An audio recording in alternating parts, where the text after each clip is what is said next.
আসসালামু আলাইকুম রহমতুল্লাহি ওবরাকাতুহ ইন্নাল হামদুলিল্লাহি ওয়াহদা ওয়াসসালাতু ওয়াসসালামু আলা মান লা নাবিয়্যা বা'দা আম্মা বাদ।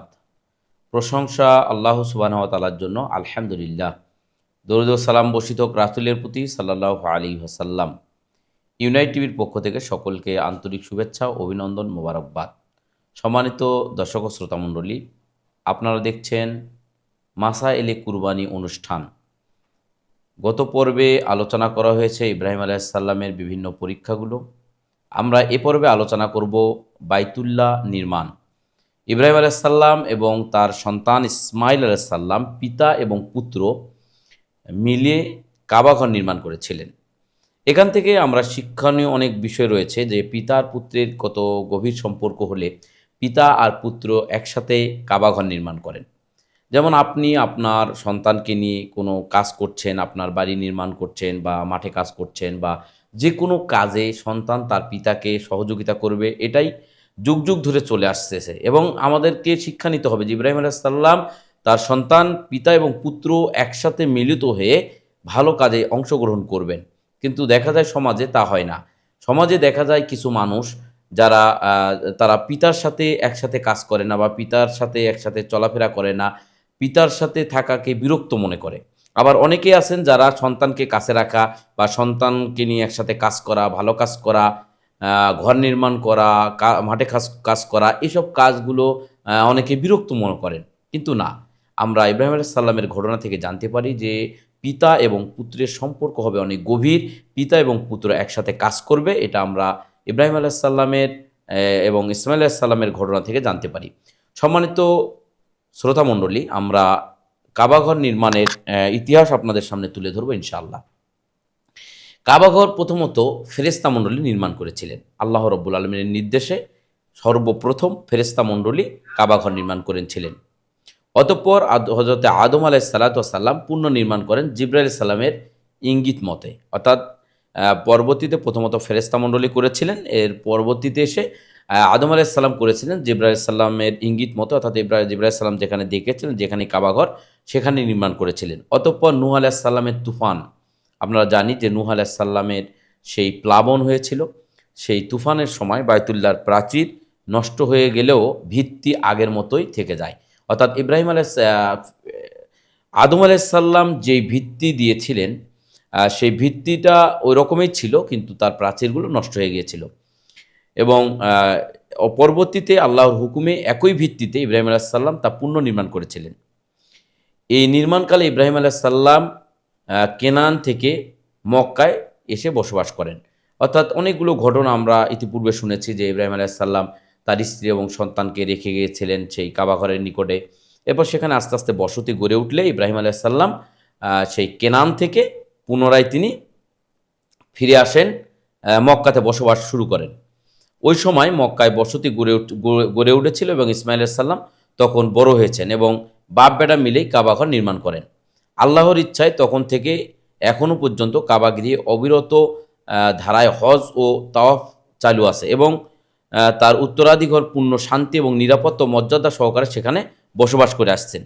এ বিষয়ে কোরআনে আল্লাহ রাব্বুল আলামিন আলোচনা করেছেন। আল্লাহ রাব্বুল আলামিন বলেন, আর যখন আমরা ইব্রাহিম আলাইহিস সালামকে বাইতুল্লাহর স্থান ঠিক করে দিয়ে বলেছিলাম যে আমার সাথে কাউকে শরিক করো না এবং আমার গৃহকে পবিত্র রাখো তওয়াফকারীদের জন্য, সালাতে দণ্ডায়মানদের জন্য ও রুকু সিজদাকারীদের জন্য।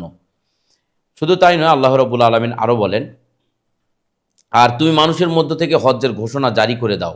তারা তোমার কাছে আসবে পায়ে হেঁটে এবং দীর্ঘ সফরের সর্বপ্রকার উটের পিঠে সওয়ার হয়ে দূর দূরান্ত থেকে, যাতে তারা তাদের কল্যাণের স্থান পর্যন্ত পৌঁছে যায়। এবং কুরবানির নির্দিষ্ট দিনগুলোতে 10, 11, 12 জিলহজ তার দেওয়া পশুসমূহ জবহ করার সময় তাদের উপরে আল্লাহর নাম স্মরণ করে। অতঃপর তোমরা তা থেকে আহার করো এবং আহার করাও অভাবী ও দুস্থদেরকে। এই আল্লাহ রাব্বুল আলামিন এই আলোচনাটি করেছেন এবং উপরোক্ত আয়াতগুলিতে কয়েকটি বিষয় আমরা জানতে পারি, এবং সেটা হচ্ছে 1 নম্বর, বাইতুল্লাহ ও তার নিকটে কোনো রূপ শিরিক করা চলবে না। বাইতুল্লাহ এবং বাইতুল্লাহর আশেপাশেও কোনোভাবে শিরিক করা যাবে না। 2, এটি সেফ তওয়াফকারী আল্লাহর ইবাদতকারীদের জন্য নির্দিষ্ট হবে এখানে কেবল মুমিন সম্প্রদায়কে হজের আদেশ দেওয়া হয়েছে, অর্থাৎ যেখানে হজ হচ্ছে কাবা ঘরে, এখানে এবং এর আশেপাশে শুধুমাত্র মুমিনেরাই সেখানে প্রবেশ করতে পারবে এবং মুমিনেরাই শুধুমাত্র হজ করতে পারবে, অন্য কোনো ধর্মের লোক সেখানে হজ করার অনুমতি নেই। হজরত ইব্রাহিম আলাইহিস সালাম মাকামে ইব্রাহিমে দাঁড়িয়ে এবং কোনো কোনো বর্ণনা মতে আবু কুবাইস পাহাড়ের উপরে দাঁড়িয়ে দুই কানে আঙ্গুল ভরে সর্বশক্তি দিয়ে উচ্চ কণ্ঠে চারদিকে ফিরে বারবার হজ্জের ঘোষণা জারি করেন। অর্থাৎ ইব্রাহিম আলাইহিস সালাম তিনি দুই কানে এভাবে হাত আঙ্গুল দিয়ে তিনি উচ্চ স্বরে পাহাড়ের উপরে থেকে ঘোষণা করছিলেন যে হজের জন্য তিনি আহ্বান করছিলেন লোকদেরকে। ইমাম বাগাবী হযরত ইবনে আব্বাসের সূত্রে বলেন যে ইব্রাহিমের উক্ত ঘোষণা আল্লাহ পাকের সাথে বিশ্বের ঘোষণা আল্লাহ পাক সাথে সাথে বিশ্বের সকল প্রান্তের মানুষের কানে কানে পৌঁছে দেন। ইবনু আব্বাস রাদিয়াল্লাহু তাআলা আনহু বলেন যে ইব্রাহিমী আহ্বানের জবাবই হচ্ছে হাজিদের লাব্বাইক আল্লাহুম্মা লাব্বাইক, হাজির হে প্রভু আমি হাজির বলার আসল ভিত্তি। সেই দিন থেকে এ যাবৎ পর্যন্ত বিশ্বের বিভিন্ন প্রান্ত থেকে মানুষ চলে কাবার পথে, কেউ পায়ে হেঁটে, কেউ উটে, কেউ গাড়িতে, কেউ বিমানে, কেউ জাহাজে ও কেউ অন্য পরিবহনে। আরবের আব্রাহার মতো অনেকেই চেষ্টা করেও এই স্রোত কখনো ঠেকাতে পারেনি। এই যে কাবা ঘরে মানুষ হজের জন্য আগমন করে পৃথিবীর যে অনেক প্রান্ত থেকে, এবং যেন না আসে এজন্য অনেকেই অনেক চেষ্টা করেছেন, এমনকি বাদশাহ আব্রাহ চেষ্টা করেছেন এই হজ বন্ধ করার জন্য, কিন্তু কোনোভাবেই এটাকে ঠেকাতে পারেননি, পারবেনও না কোনোদিন ইনশাআল্লাহ। দিন রাত শীত গ্রীষ্ম উপেক্ষা করে সর্বদা চলছে বায়তুল্লাহ তওয়াফ ও সাফা মারওয়া সাই, আর হজ্জের পরে চলছে কুরবানি। এভাবে ইব্রাহিম ও ইসমাইলের স্মৃতি চির অম্লান হয়ে আছে মানব ইতিহাসের যুগ যুগ ধরে। এক কালের চাষাবাদহীন বিজন পাহাড়ি উপত্যকা ইব্রাহিমের দোয়ার বরকতে হয়ে উঠল বিশ্বের শান্তিকামী মানুষের সম্মিলন স্থল হিসেবে। আল্লাহ রব্বুল আলমিন সে কথা উল্লেখ করেছেন। আল্লাহ রব্বুল আলমিন বলেন, যখন আমরা কাবা গৃহকে লোকজনের জন্য সম্মিলন স্থল ও শান্তিধামে পরিপূর্ণ করলাম আর বললাম, তোমরা ইব্রাহিমের দাঁড়ানো স্থানটিকে সালাতের জন্য গ্রহণ করো। অতঃপর আমরা ইব্রাহিম ও ইসমাইলকে আদেশ করলাম, তোমরা আমার গৃহকে তওয়াফকারী, এতেকাফকারী ও রুকু সেজদাকারীদের জন্য পবিত্র করো। সুবহানাল্লাহ। আল্লাহ রাব্বুল আলামিন আরন বলেন, স্মরণ করো যখন ইব্রাহিম আলাইহিস সালাম বলল যে পরওয়ারদিগার, এই স্থানকে তুমি শান্তির নগরীতে পরিণত করো এবং এর আদিবাসীকে তুমি ফল ফলাদি দ্বারা রুজি দান করো, যাতে তাদের মধ্যে আল্লাহ ও কিয়ামত দিবসের উপর বিশ্বাস স্থাপন করে। আল্লাহ বলেন, যারা অবিশ্বাস করে আমি তাদেরকেও কিছু ভোগের সুযোগ দিব, অতঃপর তাদেরকে আমি জবরদস্তি জাহান্নামের আযাবে ঠেলে দিব, কতই না মন্দ ঠিকানা সেটা। সম্মানিত দর্শক ও শ্রোতা মণ্ডলী, এখানে কয়েকটি কথা না বললেই নয়। ইব্রাহিম আলাইহিস সালাম দোয়া করেছিলেন যে আল্লাহ ফল ফুলাদি দ্বারা রুজি দান করো। তো ইব্রাহিম আলাইহিস সালামের এই দোয়ার বরকতে আজও পর্যন্ত মক্কায় গিয়ে কাবা ঘরের আশেপাশে আপনি ফল পাবেন, যে কোনো সিজনের ফল আপনি সেখানে পাবেন, যে কোনো সময় যে কোনো সিজনের ফল আপনি সেখানে পাবেন। কোথায় থেকে আসতেছে, কীভাবে আসতেছে এটা আপনি বুঝতে পারবেন না, তবে আপনি সেখানে যে কোনো সময় যে কোনো সিজনের ফল আপনি সেখানে পেয়ে যাবেন। সুবহানাল্লাহ। ইব্রাহিম আলাইহিস সালামের দোয়ার বরকতে হয়েছে আলহামদুলিল্লাহ। এবং ইব্রাহিম আলাইহিস সালাম দোয়া করলেন যে আল্লাহ, যারা সৎকর্মশীল বান্দা, যারা কিয়ামত দিবসকে বিশ্বাস করে, আল্লাহ তুমি তাদেরকে, এবং তাদের জন্য দোয়া করলেন। কিন্তু আল্লাহ রব্বুল আলমিন বললেন, যারা অবিশ্বাস করে আমি তাদেরকেও কিছু সুযোগ দেব। আল্লাহ রব্বুল আলমিন অবিশ্বাসীদেরকে, যারা ঈমান আনয়ন করে না, তাদেরকেও আল্লাহ সুযোগ দিবেন, কিন্তু আল্লাহ রব্বুল আলমিন তাদেরকে জবরদস্তি করে জাহান্নামের আযাবের দিকে ঠেলে দিবেন, আর কতই না মন্দ সেই শাস্তি। সম্মানিত দর্শক ও শ্রোতা মণ্ডলী, ছোট্ট একটি বিরতিতে যাচ্ছি, ততক্ষণ পর্যন্ত ইউনাইট টিভির সাথেই থাকুন। আসসালামু আলাইকুম ওয়া রাহমাতুল্লাহি ওয়া বারাকাতুহু।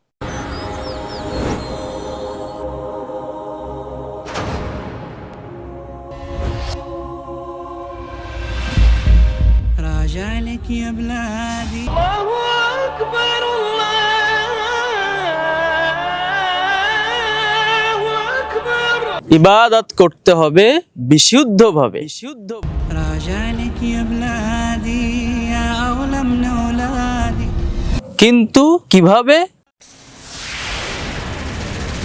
অবশ্যই আপনার যাবতীয় ইবাদত হতে হবে সুন্নাহ ভিত্তিক। জানুন জীবনের সঠিক উদ্দেশ্য, সংক্ষিপ্ত ইসলামী ফিকহ, শায়েখ আব্দুল্লাহ মাহমুদের সাথে ইউনাইট টিভির পর্দায়। আসসালামু আলাইকুম রহমতুল্লাহি ওবরাকাতু। সম্মানিত দর্শক ও শ্রোতামণ্ডলী, বিরতির পর আবার ফিরে আসলাম আমাদের প্রিয় অনুষ্ঠান মাসায়েলে কুরবানি। গত পর্বে আমরা আলোচনা করেছি ইব্রাহিম আলাইহিস সালামের জন্য ইব্রাহিম আলাইহিস সালাম যে দোয়া করেছিলেন পিতা এবং পুত্র, তারই ধারাবাহিকতায় এ পর্বেও ইনশাল্লাহ আমরা তার দোয়া এবং তার জীবনের পরীক্ষা থেকে আমাদের মূল্যায়ন, এগুলো বিষয়ে আমরা আজকের পর্বে আলোচনা করব ইনশাল্লাহ। সম্মানিত দর্শক ও শ্রোতামণ্ডলী, ইব্রাহিম আলাইহিস সালাতু ওয়াস সালাম এবং তার সন্তান কাবা ঘর নির্মাণ করলেন। নির্মাণ শেষে পিতা এবং পুত্র মিলে যে প্রার্থনা করেন তা ছিল যেমন অন্তর্ভেদী তেমনি ছিল সুদূর প্রসারী, ফলদায়ক, যেমন আল্লাহ রব্বুল আলামিন উল্লেখ করেন। স্মরণ করো সেই সময়ের কথা যখন ইব্রাহিম আলাইহিস সালাম ও ইসমাইল আলাইহিস সালাম কাবা ঘরের ভিত নির্মাণ করলো এবং দোয়া করলো, হে প্রভু, তুমি আমাদের এই খেদমত কবুল করো। অর্থাৎ পিতা এবং পুত্র দুইজন মিলে যে কাবাঘর নির্মাণ করলেন, এই কাবাঘর নির্মাণ করার পরে যে কাজ করলেন, কাবাঘরটা যে নির্মাণ করলেন, এই কাজটার ব্যাপারে দোয়া করলেন, আল্লাহ আমরা যে কাজটা করলাম পিতা এবং পুত্র, আল্লাহ তুমি এটা কবুল করে নাও। সুবহানাল্লাহ। কিন্তু আমরা এরকম বাস্তবতা কিন্তু দেখতে পাই না যে আমাদের সমাজে ছেলে এবং পিতা এবং পুত্র দুজন মিলে একসাথে কাজ করবে, কাজ করার পর আল্লাহর কাছে দোয়া করবে যে আল্লাহ আমরা এই পিতা পুত্র এই ভালো কাজটি করেছি, আল্লাহ তুমি এটা কবুল করে নাও, আল্লাহ আমরা এই ভালো কাজ করেছি এটাকে তুমি কবুল করে নাও। এরকম আমরা দেখতে পাই না। যদিও আমাদের শিক্ষার জন্য আল্লাহ রাব্বুল আলামিন এগুলো আলোচনা করেছেন, আমাদেরকে অবশ্যই শিক্ষা নিতে হবে যে পিতা এবং পুত্র একসাথে কাজ করতে হবে। হয় ঘর নির্মাণ করার সময় একসাথে করতে হবে, বা জমি জমার যদি কোনো কাজও করি তাহলে পিতা পুত্র একসাথে করতে হবে, একসাথে সলাত আদায় করতে হবে, একসাথে মসজিদ নির্মাণ করতে হলে সেখানে মসজিদ নির্মাণ করতে হবে। পিতা পুত্র একসাথে যেন কাজ করে, এটা ইব্রাহিম আলাইহিস সালামের ঘটনা থেকে আমরা শিক্ষা নিতে পারি এবং কাজের শেষে আমরা আল্লাহর কাছে দোয়া করতে পারি, যেমনভাবে দোয়া করেছিলেন ইব্রাহিম আলাইহিস সালাম এবং তার পুত্র ইসমাইল আলাইহিস সালাম দোয়া করেছিলেন, হে প্রভু তুমি আমাদের এই খেদমতকে কবুল করো। তারা কাবাঘর নির্মাণ করেছিলেন এবং এই কাবাঘর যেন আল্লাহ রাব্বুল আলামিন কবুল করেন তাদের এই খেদমত, তারা দোয়া করেছিলেন। নিশ্চয়ই তুমি সর্বশ্রোতা ও সর্বজ্ঞ। এরপরে আরও দোয়া করলেন তিনি, হে প্রভু তুমি আমাদের উভয়কেই তোমার আজ্ঞাবহে পরিণত করো এবং আমাদের বংশধরের মধ্য থেকেও তোমার প্রতি একটা অনুগত দল সৃষ্টি করো। তুমি আমাদেরকে হজ্জের নীতি নিয়ম শিখিয়ে দাও এবং আমাদের তওবা কবুল করো। ইব্রাহিম আলাইহিস সালাম আল্লাহ রাব্বুল আলামিনের কাছে দোয়া করলেন যে আল্লাহ তুমি আমাদের উভয়কেই তোমার দিকে ধাবিত করো এবং আমাদের বংশধরগণের মধ্য থেকে তোমার আনুগত্যশীল একটা দল সৃষ্টি করো। তুমি আমাদেরকে হজের নীতি নিয়ম শিখিয়ে দাও, অর্থাৎ কিভাবে হজ করতে হবে এ ব্যাপারে আল্লাহর কাছে দোয়া করলেন ইব্রাহিম আলাইহিস সালাম এবং তার পুত্র, যে আল্লাহ আমাদেরকে আপনি শিখিয়ে দিন কিভাবে আমরা হজ করব, কিভাবে হজের নিয়ম পদ্ধতি এগুলো আমাদেরকে শিখিয়ে দাও এবং আমাদের তওবা কবুল করো। সুবহানাল্লাহ। আমরা ইব্রাহিম আলাইহিস সালাম এবং তার পুত্র ইসমাইল আলাইহিস সালাম আল্লাহকে বললেন, আল্লাহ আমাদের তওবা কবুল করো, নিশ্চয় তুমি তওবা কবুলকারী ও দয়াবান। হে আমাদের পালনকর্তা, তুমি এদের মধ্য থেকেই এদের নিকটে একজন রাসূল প্রেরণ করো, যিনি তাদের নিকটে এসে তোমার আয়াতসমূহ পাঠ করে শোনাবেন, তাদেরকে কেতাব ও হিকমত শিক্ষা দিবেন এবং তাদের পবিত্র করবেন। নিশ্চয় তুমি পরাক্রমশালী, দূরদৃষ্টিময়। অর্থাৎ ইব্রাহিম আলাইহিস সালাম এবং ইসমাইল আলাইহিস সালাম আল্লাহর নিকটে দোয়া করলেন যে হে আল্লাহ তুমি এদের মধ্য থেকে, অর্থাৎ তাদের বংশধরের মধ্য থেকেই একজনকে রাসূল হিসেবে প্রেরণ করো, যিনি তাদের নিকটে তোমার আয়াতসমূহ পাঠ করে শোনাবেন, অর্থাৎ আল্লাহর নাজিলকৃত বিধানগুলো পাঠ করে শোনাবেন এবং তাদেরকে কেতাব ও হিকমত শিক্ষা দিবেন এবং তাদেরকে পবিত্র করবেন। নিশ্চয় তুমি পরাক্রমশালী, দূরদৃষ্টিময়। ইব্রাহিম আলাইহিস সালাম ও ইসমাইল আলাইহিস সালাম উক্ত দোয়া আল্লাহ কবুল করেছিলেন, যার ফলশ্রুতিতে তাদের বংশে চিরকাল একদল মুত্তাকি পরহেজগার মানুষের অস্তিত্ব বিদ্যমান ছিল। তাদের পরের সকল নবী তাদের বংশধরের ছিলেন। কাবাঘরের খাদেম হিসেবেও চিরকাল তাদের বংশের একদল দিনদার লোক সর্বদা নিয়োজিত ছিল। কাবার খেদমতের কারণেই তাদের সম্মান ও মর্যাদা সারা আরবে, এমনকি আরবের বাইরেও বিস্তার লাভ করেছিল। আজও সৌদি বাদশাদের লকব হল খাদেমুল হারামাইন আর শরীফাইন, দুই পবিত্র হারমের সেবক। কেননা বাদশাহীতে নয় বরং হারামাইনের সেবক হওয়াতেই গৌরব বেশি। ইব্রাহিম আলাইসাল্লামের দোয়ার ফসল হিসেবেই মক্কায় গমন করেন প্রিয় নবী ও শেষ নবী মোহাম্মদ রসুল্লাহ সাল্লাল্লাহু আলাইহি ওয়াসাল্লাম। অর্থাৎ ইব্রাহিম আলাইসাল্লাম যে দোয়া করেছিলেন তার বংশ থেকে যেন নবী রাসূল আসেন, এবং আমাদের নবী মোহাম্মদ সাল্লাল্লাহু আলাইহি ওয়াসাল্লাম তার দোয়ার ফল। কেননা আল্লাহ রাসূল সাল্লাল্লাহু আলাইহি ওয়াসাল্লাম নিজেই বলেছেন, আমি আমার পিতা ইব্রাহিমের দোয়ার ফসল ও ঈসার সুসংবাদ। সুবহানাল্লাহ। ইব্রাহিম আলাইহিসসালামের দোয়ার বরকতে নবী মোহাম্মদ রসুল্লাহ সাল্লাল্লাহু আলাইহি ওয়াসাল্লাম শেষ নবী হিসেবে দুনিয়াতে প্রেরণ করেছিলেন।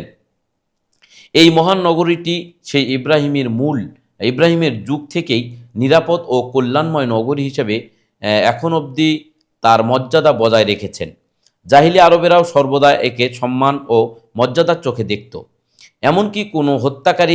এমনকি কোনো পিতৃহত্যাও এখানে এসে আশ্রয় নিলে তারা তার প্রতিশোধ নিত না। হারামের সাথে সাথে এখানকার আদিবাসীরাও সর্বত্র সমাদৃত হতেন এবং আজও হয়ে থাকেন। সম্মানিত দর্শক ও শ্রোতামণ্ডলী, আমরা পরীক্ষাসমূহের মূল্যায়ন দেখব যে ইব্রাহিম আলাইহিস সালামকে যে বিভিন্ন পরীক্ষা নেওয়া হয়েছিল, এগুলোর আমরা মূল্যায়ন একটু লক্ষ্য করব ইনশাল্লাহ। ইব্রাহিম আলাইহিস সালামের পরীক্ষাসমূহ তার যোগ্যতা যাচাইয়ের জন্য ছিল না, বা তার কোনো অপরাধের সাজা হিসাবেও ছিল না, বরং এর উদ্দেশ্য ছিল বিভিন্ন পরীক্ষার মাধ্যমে লালন করে পুণ্যত্বের মহান স্তরে পৌঁছে দেওয়া এবং তাকে আগামী দিনের বিশ্ব নেতার মর্যাদায় সমসীন করা। সঙ্গে সঙ্গে সবাইকে সেটা দেখিয়ে দেওয়া যে আল্লাহর নিকটে প্রিয় ও সম্মানিত ব্যক্তিগণকে দুনিয়াতে বিভিন্ন পরীক্ষার সম্মুখীন হতে হয়। অর্থাৎ যারা আল্লাহর দ্বীনের উপরে অটল থাকবে এবং আল্লাহর দ্বীন পালন করবে, তাদেরকে অবশ্যই বিভিন্ন পরীক্ষার সম্মুখীন হতে হবে। অনেক নবী রাসূল সাহাবীগণ বিভিন্ন সময় বিভিন্ন পরীক্ষার সম্মুখীন হয়েছেন, অতএব আমাদেরকেও সেই পরীক্ষার সম্মুখীন হতে হবে। আল্লাহর সুন্দর গুণাবলীর মধ্যে রব্বুহু, তার পালনকর্তার গুণটিকে খাস করে বলার মধ্যে স্বীয় বন্ধুত্বের প্রতি স্নেহ ও তাকে বিশেষ অনুগ্রহে লালন করার প্রতি ইঙ্গিত রয়েছে।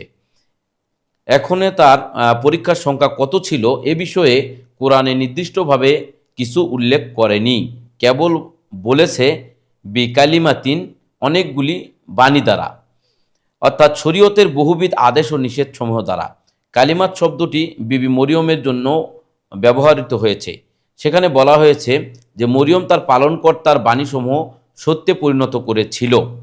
ইব্রাহিম আলাইহিস সালামের জীবনে পরীক্ষা সংখ্যা কত ছিল এরূপ এক প্রশ্নের জবাবে ইবনে আব্বাস রাদিয়াল্লাহু বলেন, ইসলামের 30টি অংশ রয়েছে, যা 10টি সূরা তওবা, 10টি সূরা মুমিনুন ও সূরা মারিজ এবং বাকি 10টি সূরা আহজাবে বর্ণিত হয়েছে, যার সবকটি ইব্রাহিম আলাইহিস সালামের পূর্ণ করেন। অতএব আল্লাহ তাকে সনদ দিয়ে বলেন, এবং ইব্রাহিমের সহিফা যিনি আনুগত্যের শিকার পূর্ণ করেছিলেন। তবে ইবনু জারির ও ইবনু কাসির উভয়ে ইব্রাহিমের জীবন যত সংখ্যক পরীক্ষায় আসুক না কেন, আল্লাহ বর্ণিত কালিমাত বহু শব্দটিকে সব কিছুকেই সামিল করে। তাফসীর ইবনে কাসির। সম্মানিত দর্শক ও শ্রোতামণ্ডলী, আমরা সংক্ষিপ্ত বিরতিতে যাচ্ছি, আপনারা ততক্ষণ পর্যন্ত এই সঙ্গে থাকুন। আসসালামু আলাইকুম ওয়া রাহমাতুল্লাহি ওয়া বারাকাতুহু। আসসালামু আলাইকুম ওয়া রাহমাতুল্লাহি ওয়া বারাকাতুহু। আমি হাফিজুর রহমান বিন দিলজার হোসাইন। আপনারা দেখছেন মানবতার কল্যাণে ইউনাইট টিভি। আসসালামু আলাইকুম ওয়া রাহমাতুল্লাহি ওয়া বারাকাতুহু। বিরতির পরে আবারও আপনাদের প্রিয় অনুষ্ঠান মাসাইলে কুরবানি, আলহামদুলিল্লাহ, আমরা এ পর্বে আলোচনা করব শিক্ষণীয় বিষয়সমূহ। আমরা বিভিন্ন ঘটনা, পরীক্ষা আলোচনা করেছি, এখান থেকে আমাদের শিক্ষণীয় বিষয়গুলো আমরা সংক্ষিপ্ত আকারে আলোচনা করব ইনশাআল্লাহ। ওমা তৌফিক ইল্লা বিল্লাহ। ইব্রাহিমের জীবন থেকে প্রধান শিক্ষণীয় বিষয় হলো সর্ব অবস্থায় আল্লাহর নিকটে আত্মসমর্পণ করা, যাকে বলা হয় ইসলাম। যেমন আল্লাহ রব্বুল আলামিন বলেন, স্মরণ করো যখন তাকে তার পালনকর্তা বললেন, তুমি আত্মসমর্পণ করো, তখন সে বলল, আমি আত্মসমর্পণ করলাম বিশ্ব চরাচরের প্রতিপালকের নিকটে। এবং একই বিষয়ে সন্তানদেরকে ওসিয়ত করে যান ইব্রাহিম ও ইয়াকুব আলাইহিস সালাম। অন্যত্র আল্লাহ রব্বুল আলামিন বলেন, ইব্রাহিম ইহুদি বা নাসারা ছিলেন না, বরং তিনি ছিলেন একানিষ্ঠ রূপে মুসলিম, আত্মসমর্পিত। অতএব ইহুদি নাসারারা ইত্যাদি দলীয় রং দিয়ে তাকে নিজেদের সাথে ব্যবহার করার বাতুলতা মাত্র, বরং তিনি ছিলেন নিখাত আল্লাহর প্রেমিক, আর সে কারণে সকল আল্লাভীরু মানুষের তিনি নেতা ছিলেন। 2 নম্বর, আল্লাহর কাছে বড় হতে গেলে তাকে আল্লাহর পক্ষ থেকেই বড় বড় পরীক্ষা ফেলা হয়, আর তাতে উত্তীর্ণ হওয়া মাধ্যমেই তাকে ইহকালীন ও পরকালীন সফলতা, অর্থাৎ আল্লাহ রব্বুল আলমীর নিকটে যদি কেউ বড় হতে চায়, বড় দিনদার হতে চায়, বড় ইবাদতকারী হতে চায়, তাহলে আল্লাহ রব্বুল আলমিন তাকে বড় বড় পরীক্ষা দেন, আর এই বড় বড় পরীক্ষা উত্তীর্ণ হওয়ার মাধ্যমে ইহকালীন এবং পরকালীন সফলতা অর্জন করতে পারেন। 3 নম্বর, পরীক্ষা এলে সাহসিকতার সাথে মোকাবিলা করতে হয়। শয়তানি প্ররোচনায় পিছিয়ে গেলেই ব্যর্থ হতে হয়। যেমন পুত্র জবেহের পূর্বে শয়তানি ধোকার বিরুদ্ধে ইব্রাহিম আলাইহিস সালাম কঙ্কর নিক্ষেপ করেছিলেন ও পরে সফল কাম হয়েছিলেন। সম্মানিত দর্শক ও শ্রোতা মণ্ডলী, আমরা এই যে বিভিন্ন ঘটনাগুলো ইব্রাহিম আলাইহিস সালামের শুনলাম, সেই ঘটনার সারসংক্ষেপ উপসংহার আমরা আলোচনা করব। ইব্রাহিম আলাইহিস সালামের প্রায় 200 বছরের পুরো জীবনটাই ছিল পরীক্ষার জীবন। সুখে দুঃখে, আনন্দে বিষাদে, সর্ব অবস্থায় তিনি ছিলেন আল্লাহর উপরে একান্ত নির্ভরশীল। পরিবার, সমাজ ও রাষ্ট্রশক্তির বিরোধিতা তাকে তার বিশ্বাস থেকে এক চুল টলাতে পারেনি। অবশেষে জন্মভূমি ত্যাগ করে হিজরত করে আসতেও তিনি পিছপা হননি। আল্লাহর সন্তুষ্টি কামনায় বৃদ্ধ বয়সে নয়নের মণি একমাত্র শিশুপুত্রকে তার মা সহ মক্কায় নির্জন ভূমিতে নির্বাসনে দিয়ে আসতেও তার হৃদয় টলেনি। অবশেষে ওই সন্তানকে জবেহ করার মতো কঠিনতম উদ্যোগ নিয়েও তার হাত কেঁপে ওঠেনি। এভাবে জীবনভর অগণিত পরীক্ষার চড়াই উতরোই পেরিয়ে পুণ্যে পরিণত ইব্রাহিম আলাইহিসসালাম পেলেন বিশ্ব নেতা হবার মতো বিরল দুনিয়াবি পুরস্কারের মহান এলাহি ঘোষণা, হলেন ভবিষ্যৎ নবীগণের পিতা আবুল আম্বিয়া এবং মিল্লাতে ইসলামিয়ার নেতা হবার মতো দুর্লভ সম্মান। আজও যদি পৃথিবীর দিকে দিকে ইব্রাহিমী ইমানের জ্যোতি বিকিরিত হয়, আবার মুসলিম উম্মার মধ্যে সেই ইমান ফিরে আসে, তবে বর্তমান অশান্ত পৃথিবীর নমরুদি হুতাশন আবারও পুষ্প কাননে পরিণত হবে ইনশাআল্লাহ। সম্মানিত দর্শক ও শ্রোতামণ্ডলী, আপনাদেরকে আন্তরিক শুভেচ্ছা এবং অভিনন্দন আগামী পর্ব দেখার জন্য। ইনশাআল্লাহ আজ এ পর্যন্তই। আসসালামু আলাইকুম ওয়া রাহমাতুল্লাহি ওয়া বারাকাতুহু।